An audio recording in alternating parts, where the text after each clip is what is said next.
नमस्कार. Episode number 11 मध्ये जो की आपण चार्ट पॅटर्न सीरीजचा मास्टर क्लास बघत आहोत, त्यामध्ये आपलं सर्वांचं स्वागत. तर ह्या सीरीजच्या ह्या एपिसोडमध्ये आपण रेक्टेंगल पॅटर्न नेमकं काय असतो, त्याचं रेंज ब्रेकआउटचं सिक्रेट काय असतं आणि स्मार्ट मनी अॅक्युम्युलेशन जे आहे ते कशा पद्धतीने करतात, त्याबद्दल माहिती जी आहे ते या व्हिडिओच्या माध्यमातून घेणार आहोत. व्हिडिओला शेवटपर्यंत नक्की बघा. मी डॉक्टर रणजित आपलं सर्वांचं स्वागत करतो निफ्टी ट्रेंड मराठी चॅनलवरती.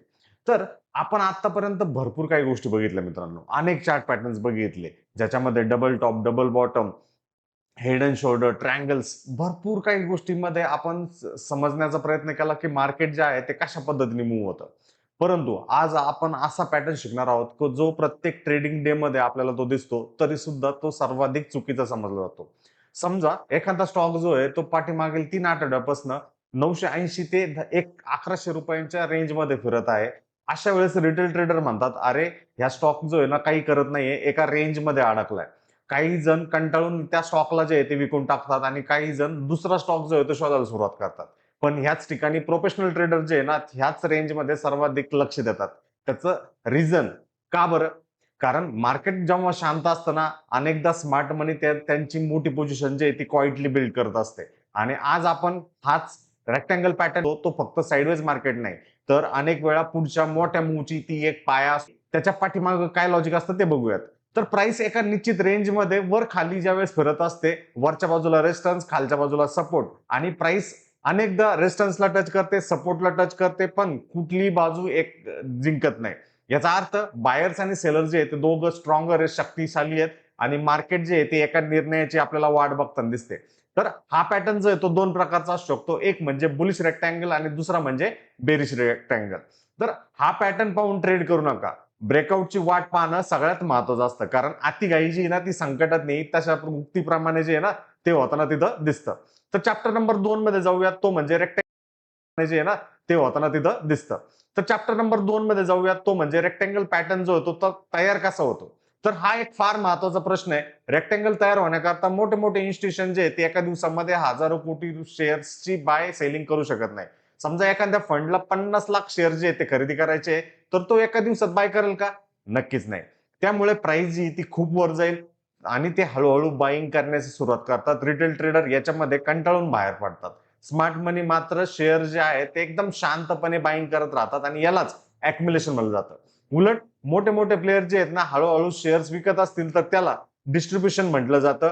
आणि जेव्हा केव्हा हे ज्यावेळेस होतं त्यावेळेस रेक्टँगल पॅटर्न जे आहे ते दोन्ही प्रोसेसेस आपल्याला दाखवताना दिसतो. तर चॅप्टर नंबर 3 मध्ये बुलिश रेक्टँगल पॅटर्न नेमकं काय असतो, तर अप ट्रेंड झाल्यानंतर रेक्टँगल फॉर्म होताना दिसतो. हेल्थी कन्सॉलिडेशन ज्यावेळेस होतं त्यावेळेस रेक्टँगल दिसतो. स्मार्ट मनी अॅक्युम्युलेशन ज्यावेळेस स्टार्ट राहतं त्यावेळेस सुद्धा आपल्याला रेक्टँगल पॅटर्न बनताना दिसतो. रेजिस्टन्स ब्रेकआउट झालं, व्हॉल्यूम एक्सपान्शन झालं, टार्गेटचं प्रोजेक्शन, या सर्व काही गोष्टी ज्या आहेत ना आपण या सेक्शन मध्ये बघूया तयार होतो या उदाहरणाच्या माध्यमातून बघूया. तर जेव्हा केव्हा एखादा चांगला स्ट्रॉंगर अप ट्रेंड झालेला आहे, जसं की आपल्याला ह्या पर्टिक्युलर चार्टवरती दिसतंय की एक टाईट कन्सॉलिडेशन झालंय आणि एक रेजिस्टन्स आहे. खालच्या बाजूला जर गेलं तर हा एक सपोर्ट आहे.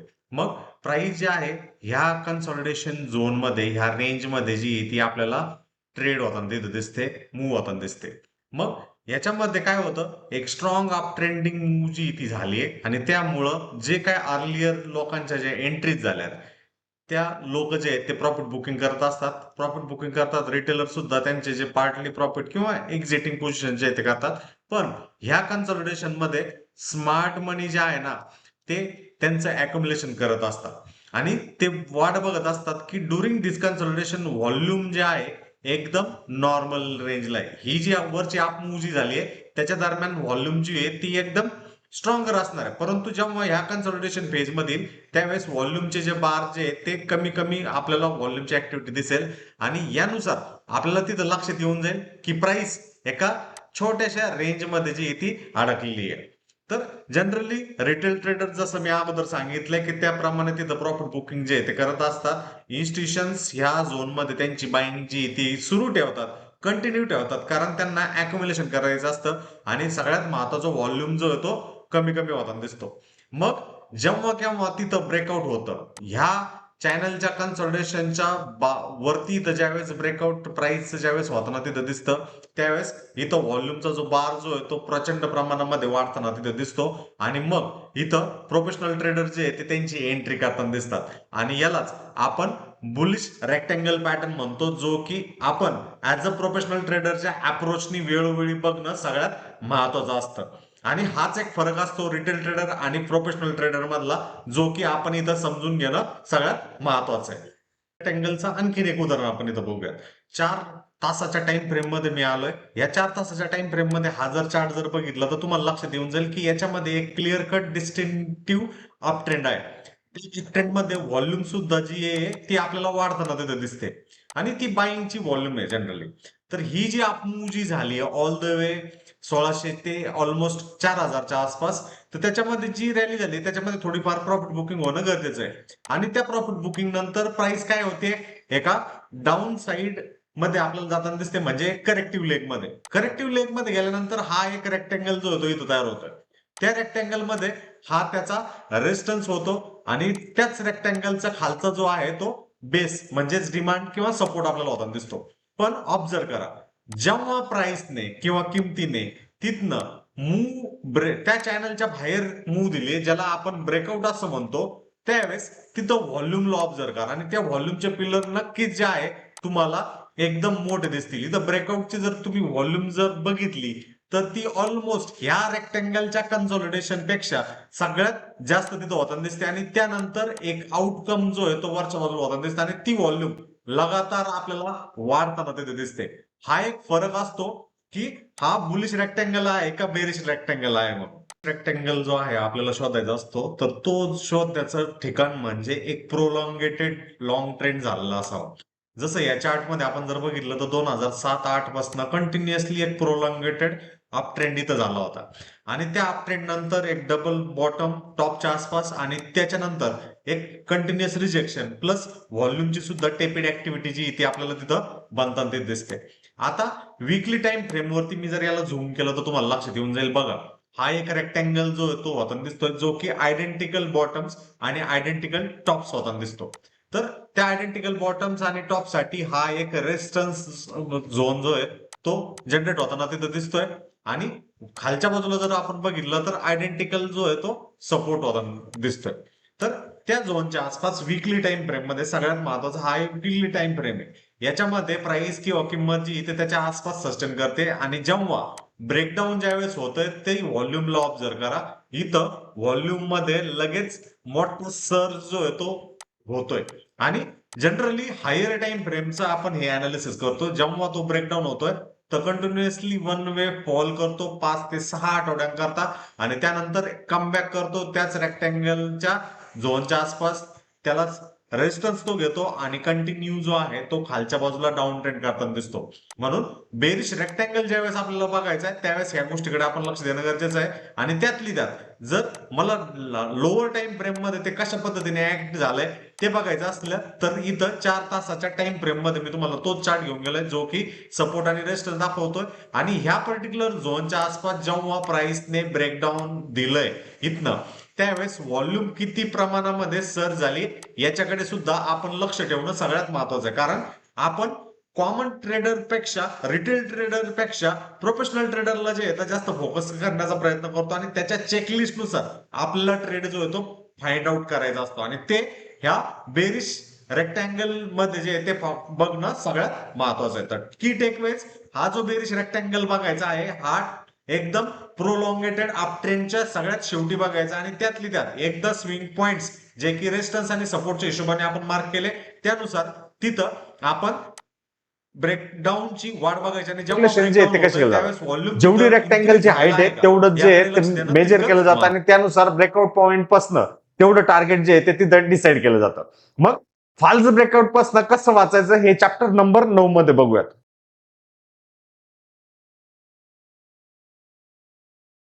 मध्ये टार्गेट कशा पद्धतीने काढायचं त्याबद्दल आता बघूया.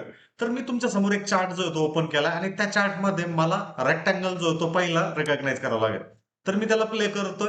प्ले केल्यानंतर मला एक रेंज जी आहे तिथं बघायला भेटेल, जो की माझं रेक्टँगलचं आयडेंटिफिकेशन तिथं होताना दिसेल आणि जसं जसं इथं हे प्रपोगेशन होईल तसं तसं मला तो रेंज आयडेंटिफिकेशन जे आहे ते होताना दिसेल. आता इथं बघा, इथं काय झालंय, एक रेक्टँगल फॉर्मेशन जो आहे तो आपल्याला तिथं होताना दिसतोय. हा रेक्टँगल आला, मग दुसरी जी स्टेप जी आहे ती त्या दुसऱ्या स्टेपमध्ये खालच्या सपोर्ट पासनं वरच्या बाजूचा जो रेस्टन जो आहे त्याची रेंज किती पॉईंटची ती एकदम मार्क करणं गरजेचं आहे. म्हणजे आपल्याला या पर्टिक्युलर केसमध्ये ऑलमोस्ट 881 900 पॉईंटचा आपल्याला हा झोन तिथं दिसतोय. ही एक प्राइसची रेंज दिसते, म्हणजे वरच्या बाजूला आपल्याला 800 पॉईंटचा जो टार्गेटेड झोन जो आहे तो बघणं गरजेचं आहे. दुसरं जो चेकलिस्ट जे आहे, जेव्हा ब्रेकआउट झालाय त्यावेळेस व्हॉल्यूम सर्ज झालीये का त्याकडे पण लक्ष देणं सगळ्यात महत्वाचं आहे. तर बघूयात, तो जो 900 पॉईंटचा जो मूव जो आहे त्याने ब्रेकआउट नंतर केला आहे का, हे एक महत्वाचं पॅरामीटर जो होतं याच्यामध्ये ठरणार आहे, ते सुद्धा आपण चेक करूया. ओके, तर पॅटर्न जे आहेत एकदम व्यवस्थितरित्या कुठल्याही टार्गेट्सला हिट करताना दिसतात. फक्त आणि फक्त आपलं रेकॉग्निशन जे आहे पॅटर्नच्या बाबतीमध्ये, या बुलिश रेक्टेंगलच्या बाबतीमध्ये आपल्याला इक्वल रेजिस्टन्सेस आणि इक्वल सपोर्ट्स आणि जेव्हा केव्हा ब्रेकआउट ज्यावेळेस होत आहे त्यावेळेस तर रेक्टेंगल volume जे पॅटर्न आहे जो आहे तो proper सर्वात होणं मोठा या ट्रॅप असू शकतो, तो या म्हणजे reason फॉल्स नुसार ब्रेकआउट. महत्वाचं व्हॉल्यूम जे असतं. आहे ते एकदम महत्वाचा रोल आपल्याला प्ले करताना दिसू शकते. त्या केसमध्ये प्राइस थोडीशी वरती जाते, त्या केसमध्ये रिटेलर जे आहे ते बाय करतात. म्हणून अशा ठिकाणी लक्षात ठेवा की ब्रेकआउट झाला म्हणजे ट्रेड नाहीये, तर कन्फर्म ब्रेकआउट होताना तिथं जर व्हॉल्यूम जर व्यवस्थितरित्या जर आला तर ऑटोमॅटिकली आपलं याच्यामध्ये सस्टेन होण्याचे चान्सेस जे आहेत ते सगळ्यात जास्त आपल्याला तिथं होताना दिसू शकतात. काही एक्झाम्पल जे आहेत या सेक्शन्स मध्ये बघूयात चॅप्टर नंबर 10च्या माध्यमातून, म्हणजे तुम्हाला लक्षात येऊन जाईल हा बुलिश रेक्टँगल पॅटर्न आणि बेरिश रेक्टँगल पॅटर्न जो आहे तो कशा पद्धतीने तिथं वर्कआउट होतो. प्रत्येक चार्ट मध्ये आपल्याला support, resistance, volume, breakout, retest आणि टार्गेटचे सेक्शन जे आहेत ते कशा पद्धतीने बघू शकतो ते लक्ष देऊ शकतं. चॅप्टर नंबर 11 मध्ये कॉमन मिस्टेक जे आहेत ते काय आहेत ते बघूयात. तर प्रत्येक साइडवेज मार्केटला रेक्टँगल समजणे, व्हॉल्यूमला इग्नोर करणे, ब्रेकआउटच्या अगोदरच तिथे एंट्री करणे, स्टॉप लॉस न ठेवणे, फॉल्स ब्रेकआउट मध्ये अडकणे आणि तिथं रिस्क मॅनेजमेंटला स्वाहा करून देणे, ह्या कॉमन मिस्टेक जे आहेत त्या होताना ते दिसू शकतात. याच्या उलट 12 नंबरच्या चॅप्टर मधनं प्रोफेशनल चेकलिस्ट नेमकं कशा पद्धतीने युज होते ते बघूयात. तर स्पष्ट सपोर्ट आणि रेजिस्टन्स आहे का, किमान 2 ते